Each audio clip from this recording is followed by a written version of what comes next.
Hi students, welcome to our channel EC students. ఈ రోజు మన ఈ వీడియోలో అయితే టేంజెన్స్ థియరమ్ డిస్కస్ చేస్తున్నాం. టేంజెన్స్ థియరమ్ అనేది మన నెట్వర్క్ అనాలిసిస్ లో ఉంటుంది. మన ఈసీ స్టూడెంట్స్ చాలా ఇంపార్టెంట్ అనమాట. So one of the application ఏంటంటే ఇది apply in the law of conservation of energy principle. Tellegen's theorem అనేది law of conservation of energy principle లో వాడతారు అనమాట. అదొక దాని ఒక అప్లికేషన్ 2 మార్క్స్ లో అడగొచ్చు, ఇస్తే రాసేయండి. దీని స్టేట్మెంట్ ఏంటంటే the algebraic some of powers in a lumped network is 0. ఇప్పుడు ఒక క్లోజ్ నెట్వర్క్ లో the algebraic some of powers అంటే చెప్తాను చూడండి. ఇక్కడ దీని దగ్గర పవర్ ఫార్ములా తెలుసు కదా, voltage V into I. So ఇక్కడ కరెంట్ కనుక్కొని I కనుక్కుంటే పవర్, ఇక్కడ పవర్ వస్తుంది ఎంత, ఇక్కడ P అని వచ్చింది. P equals to P1 plus P2 plus P3 అంటే ఇక్కడ P1 వస్తుంది, ఇది P1. ఇక్కడ రెసిస్టెన్స్ ఫార్ములా తెలుసు కదా, పవర్ ఈక్వల్స్ టు I2R. ఇక్కడ P1, ఇది P2, ఇది P3, P4 అనేది P కట్టిన దాన్ని P equals to P1 plus P2 plus P3 అయితే టేంజెన్స్ థియరమ్ అనేది వెరిఫై అయినట్టు ఇచ్చిన నెట్వర్క్. సో అది నేను ఒక ఫార్ములా తెలుసు కదండి, ఇక్కడ సమ్మేషన్ ఇచ్చాడు, K equals to 1 to N VK IK equals 0, N equals number of branches. So దీని ఒక ఎగ్జాంపుల్ చేస్తే మీకు చాలా క్లారిటీ వచ్చేది. సో ఎగ్జాంపుల్ వచ్చేసేద్దాం. ఎగ్జాంపుల్ అంటే ఫస్ట్ దీనికి మెష్ అనేది చేద్దాం కరెంట్ కనుక్కోవడానికి. దీంట్లో I1 అనే కరెంట్ ఫ్లో అవుతుంది అనుకుంటున్నా, దీంట్లో I2 అనే కరెంట్ ఫ్లో అవుతుంది అనుకుంటున్నా. ఇప్పుడు ఏం చేస్తున్నా, అప్లై KVL. KVL అంటే తెలుసు కదా, Kirchhoff voltage law for loop 1. 10 equals to 150 I1 plus 330 into I1 minus I2 అంతే కదండి. 10 ఈక్వల్స్ టు 330 ప్లస్ 50 అంటే ఎంత, 480 I1 plus minus 330 I2. So దీన్ని ఈక్వేషన్ 1 అనుకుందాం, ఇది ఈక్వేషన్ 1 అనమాట.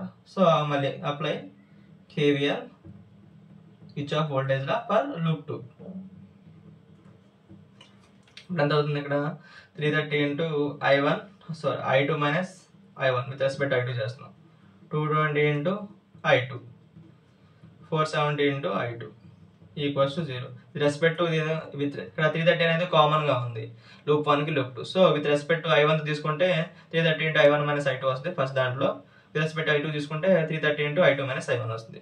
So 330 I2 minus 330 I1 plus 220 I2 plus 470 I2 equals to 0. So total add చేస్తే equation మొత్తం యాడ్ చేస్తే ఎంత వస్తుందంటే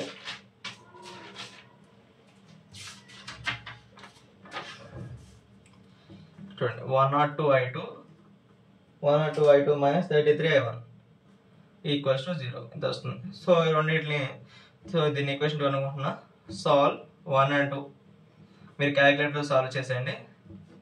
సాల్వ్ 1 and 2 చేస్తే మనకి I1 ఎంత వస్తుంది అంటే నాకైతే 0.026 యాంపియర్స్ వస్తుంది, 0.026 యాంపియర్స్.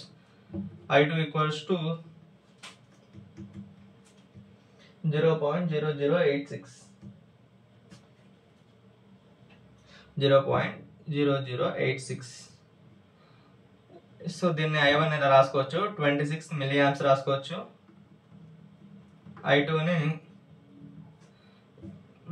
8 మిల్లీ యాంప్స్ రాసుకోవచ్చు, 8 మిల్లీ యాంప్స్. అర్థమైందా? సో I1 I2 మనకు వచ్చేసింది. Power at 10 volts. చూడండి మనకి ఏంటి అవ్వాల్సింది చెప్పాను కదా, దీని యొక్క పవర్ ఇక్కడ పవర్ క్యాలిక్యులేట్ చేసి వోల్టేజ్ దగ్గర ఆ పవర్ అనేది ఇక్కడ ఇప్పుడు ఇక్కడ క్యాలిక్యులేట్ చేస్తాం, ఇక్కడ క్యాలిక్యులేట్ చేస్తాం, ఇక్కడ క్యాలిక్యులేట్ చేస్తాం, ఇక్కడ క్యాలిక్యులేట్ చేస్తాం. So power at 10 volts equals to power at 150 P1 plus P2 plus P3 plus P4 అలా అవ్వాలి. సో మనకి కరెంట్ వచ్చేసింది, I1 వచ్చింది, I2 వచ్చింది. P equals to voltage power at 10 volts దగ్గర V into I, voltage at 10 volts. ఇప్పుడు I అంత మనకి 26 యాంపియర్స్, 26 ఇంటూ 10 పవర్ మైనస్ 3 అంటే చూడండి ఇప్పుడు ఎంత వస్తుందండి ఇది, అంటే మనకి ఇక్కడ 0.26 వాట్స్ అయితే వస్తుంది మనకి. Power at 10 volts, power at 10 volts.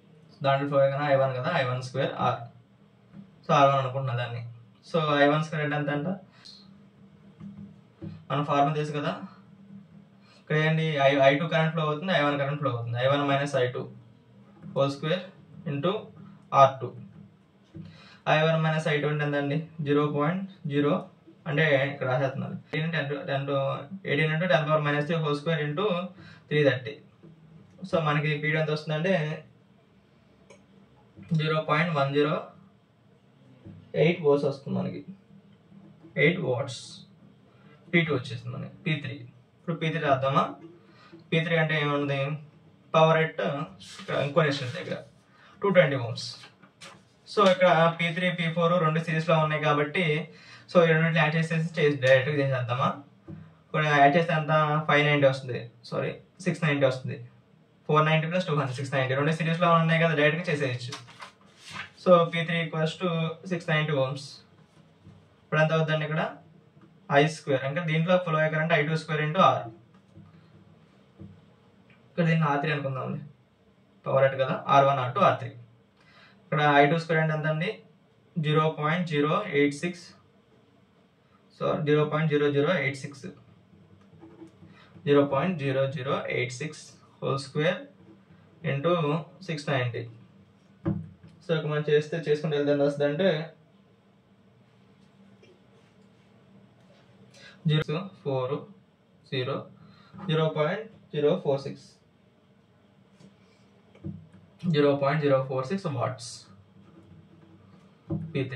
So మనకి కండిషన్ అని చెప్పాను మీకు, P = P1 + P2 + P3 అవ్వాలి కదా. పవర్ అట్ 10 volts దగ్గర ఎంత అండి 0.26, P1 ఎంత 0.106 + P2 ఎంత 0.108 + P3 ఎంత 0.046. మొత్తాన్ని యాడ్ చేయండి. సో ఇక్కడ యాడ్ చేస్తే అప్రాక్సిమేట్గా వస్తుంది మనకి, ఇక్కడ 0.26 వస్తుంది చూసుకోండి. 0.1 + 0.2 అంటే 10 + 4 చూపిస్తాను మీకు, చూడండి ఇక్కడ 0.106 0.108 0.046 యాడ్ చేస్తే ఎంత 12 + 8 20 2 వస్తుంది, 6 వస్తుంది. ఇక్కడ ఎంత వస్తుంది 2 వస్తుంది, అంటే 0.26 మనకి ఈక్వల్ అవుతుంది కదా. 0.26 = 0.2. Hence Tellegen's theorem is verified. Tellegen's theorem is verified. Tellegen's theorem చాలా అంటే చాలా సింపుల్ అనమాట. మీకు చాలా ఏమీ లేదండి, చెప్పాను కదా. P = P1 algebraic some of powers = 0 in a lumped network. Closed నెట్వర్క్లో ఆల్జిబ్రాయిక్ సమ్ ఆఫ్ పవర్స్ 0 అని ప్రూవ్ చేయమంటున్నారు అంతే టెలిజెన్స్ థియరమ్లో. సో ఈ రెండింటిలో ఇలా తీసుకొస్తే 0 అయిపోతుంది కదా. సో మనం ప్రూవ్ చేసాం. Hence Tellegen's theorem is verified అని రాస్తే సరిపోతుంది. సో ఈ వీడియో మీకు అర్థమైంది అనుకుంటున్నాను. వీడియో నచ్చితే వీడియో లైక్ చేయండి. మీ ఫ్రెండ్స్ అండ్ ఫ్యామిలీ మెంబర్స్ ఎవరికైనా టెలిజెన్స్ థియరమ్ అర్థం కాకపోతే వాళ్ళకి షేర్ చేయండి. మరిన్ని ఇన్ఫర్మేషన్ వీడియోస్ కోసం మన ఛానల్ సబ్స్క్రైబ్ చేసుకోండి. ఇదేనండి ఆన్సర్, మనకు వచ్చిన ఆన్సర్.